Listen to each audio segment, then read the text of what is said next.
Jadi hati-hati bahwa tidak sakit itu tidak ada dosa. Jadi jangan beranggapan seperti itu.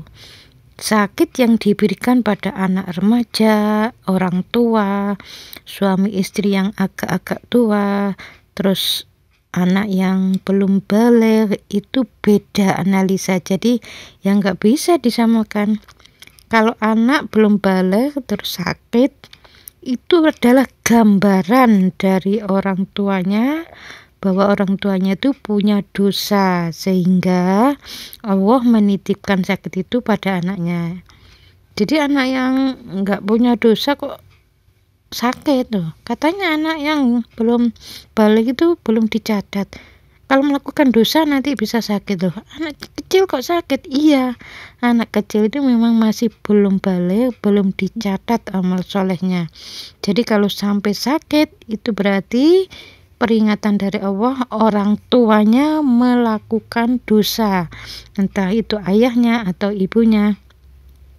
Cuma kalau anak itu benci pada orang tuanya itu mulai kecil, sakit itu memang cepat dimunculkan. Begitu balik ya, baru balik langsung muncul sakitnya ya, seperti itu, karena sudah mulai dicatat amal solehnya.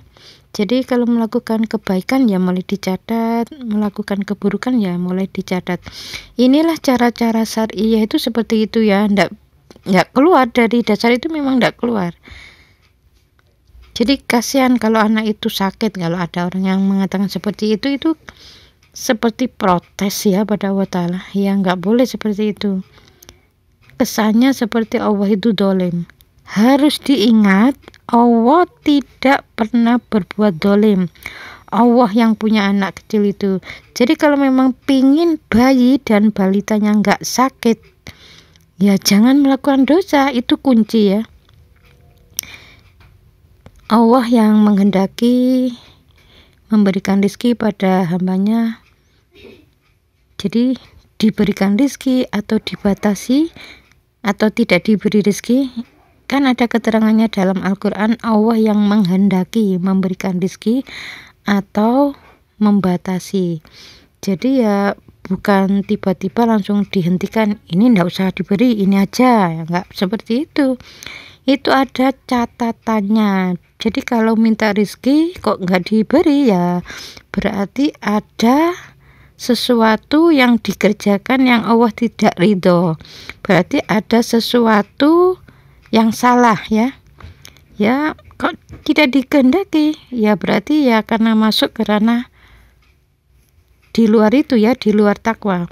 Biasanya yang dikehendaki itu masuk ke ranah takwa, yang tidak dikehendaki biasanya ya mungkin ketakwaannya kurang atau tidak diberi. Karena misalnya ada orang mengatakan seperti ini, ya karena imannya dijaga oleh Allah biar nggak rusak. Kalau diberi rezeki terus sombongan, imannya rusak. Ya bukan seperti itu ya, tidak diberi karena ya mungkin ketakwaannya kurang dan imannya rusak. Ya nggak bisa kalau memang nggak diberi, ya seperti itu. Ya beda ya, beda dengan para nabi, rasul dan para wali. Mereka memang tidak menginginkan harta, itu tidak menginginkan. Biasanya kalau punya uang malah dibagi-bagi. Ya jangan disamakan loh, itu berarti ketakwaannya kurang. Kok miskin? Para wali itu kok miskin? Ya para wali itu ya ada yang miskin, ada yang kaya. Yang miskin itu memang tidak menghendaki, tidak menginginkan lah istilahnya, tidak menginginkan harta itu. Makanya kalau punya uang ya dibagi-bagi sampai habis. Jadi seperti itu. Terus ini ada yang bertanya mengenai Bunda, kalau sariawan itu jatuh terus bibirnya jadi sariawan, ada yang sariawan itu di belakangnya pipi ya, bagian dalam itu, apakah beda-beda kalau secara akhlak? Biasanya orang yang mau kena sariawan itu biasanya ada kekakuan dalam berbicara. Jadi itu sebenarnya sudah disiapkan pada waktu ngunyah, biasanya tergigit. Nah, jadi pada waktu makan ya memang harus diperhatikan ya, harus fokus, makanan itu harus dinikmati, disyukuri. Jangan makan itu cepat-cepat langsung habis gitu aja. Ya dinikmati, ngunyahnya pelan-pelan. Sebenarnya kalau jatuh itu ada dua hal ya yang diceritakan. Satu, memang omongannya itu tidak enak ya. Terus yang kedua, dia sering menghalangi, menghambat teman atau saudara atau suami atau istri untuk melakukan kebaikan ya. Dia biasanya dijatuhkan oleh Allah.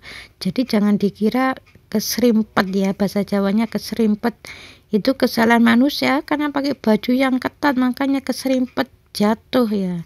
Kesalahannya dianggap karena pakai baju yang ketat ya. Daun yang jatuh itu saja atas izin Allah. Jadi kalau orang keserimpet itu juga atas izin Allah.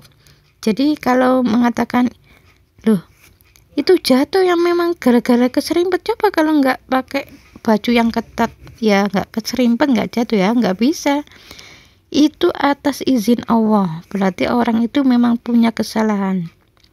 Jadi yang harus diingat itu hanya sabab musabab, tapi kalau memang nggak punya kesalahan ya nggak jatuh. Karena ada seorang yang mencoba pakai baju ketat ya keserimpet, harusnya jatuh, tapi anaknya kok menolong. Nah itu yang harus diambil pelajaran, mengapa kok nggak sama. Ya itu memang Allah sudah mengizinkan, berarti orang itu yang memang belum ada kesalahan. Jadi baru melakukan kesalahan secepatnya mohon ampun. Terus yang satu, setiap melakukan kesalahan tidak dimohonkan ampun ya lama-lama diberi peringatan oleh Allah dengan jatuh. Jatuhnya itu ya keserimpet itu tadi. Jadi semua itu ada artinya ya.